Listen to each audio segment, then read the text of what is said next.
Hello and welcome to WatchesTV, and today we're about to discover together the new Jacob & Co. Bugatti Tourbillon timepiece, as the French supercar maker just revealed the replacement of the iconic Chiron car, something that obviously brings some pretty sweet memories. I mean, yes, that was pretty cool. And very interestingly, well, this new car is simply called the Tourbillon. What a nice homage to our beloved world of watchmaking, and as you can imagine, well, I wouldn't mind to test drive this one too. So, with the new car comes, obviously, a new watch, as Jacob & Co. has been enjoying a partnership with the exclusive car brand for quite a few years. And they're not into simply putting a logo on a timepiece. I mean, they definitely go the extra mile. And we all remember the previous very original version with this W16 engine automaton called the Chiron Tourbillon. And I will share some extra news regarding this model at the end of the video. Well, the first good news is that Bugatti remained with a heavy-duty combustion engine, but instead of a W16 architecture, it's now a V16 which is powering this new car. Obviously with a bit of added electrical power, nothing too surprising considering the evolution of all the ecological norms, but very glad that they kept something as exuberant as a 16-cylinder engine, almost a statement in itself in today's world.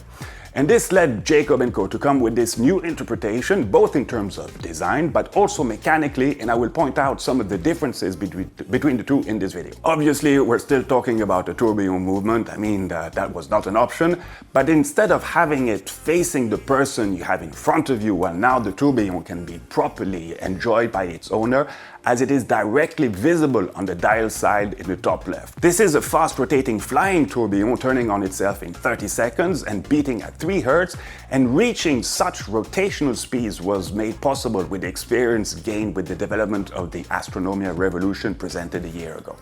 So next to the tourbillon, you have the hour and minute indication, but compared to the Chiron and its classical way of displaying it with normal trailing hour and minute hands, Jacob pushed the parallel with the counters found on your dashboard, as both indications are retrograde. Once the minute hand reaches the 60-minute mark, it returns swiftly to 0, and the hour indication jumps to its next position.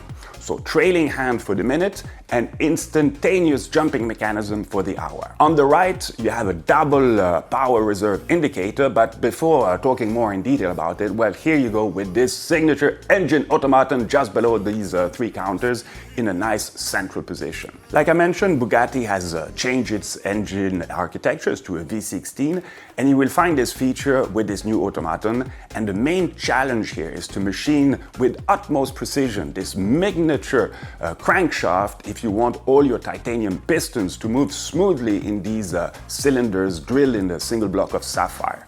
It may sound easy to do, but I promise you it's not, and with this new model, well, you can actually see this small crankshaft really well.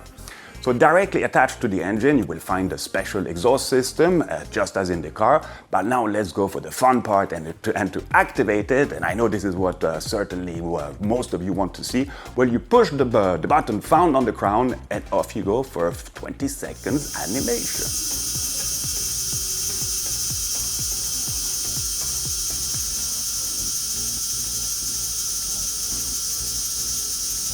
Fully wound, you can activate this 20 times, and to do so, well, you turn the crown in one direction, and by turning it in the other direction, you will wind the movement, giving this timepiece a power reserve of 48 hours. And you can now see the state of the remaining energy with this dual power indicator found at the top right of the watch. To set up the time, you have an additional crown found on the back of the watch, something similar to all Astronomia models.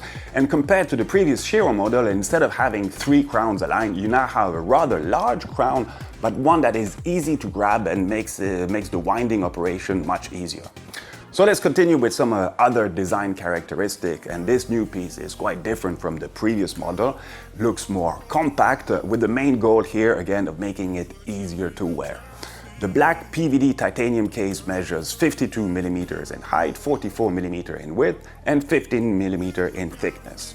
Its shape mimics some of the design elements of the supercar, for instance with these side radiator inlets and the front grille, But I also think that the cross-like feature of the hour and minute dial has some similarities with the steering wheel of some old-school Bugattis. So when Jacob & Co. introduced the Chiron model, the initial watch also came in a simple titanium case such as this one, but then we saw multiple variations, including full sapphire versions, colored ones, crazy gem set versions, and this was either proposed by the brand itself or following some special customer demands. Well, I hope you enjoyed this video. I must say that we all know that there is always the question of the necessity of such watches, but that's precisely why I think that it's super cool to bring something slightly different than what we're used to. Thanks for watching, see you real soon, and viva watchmaking!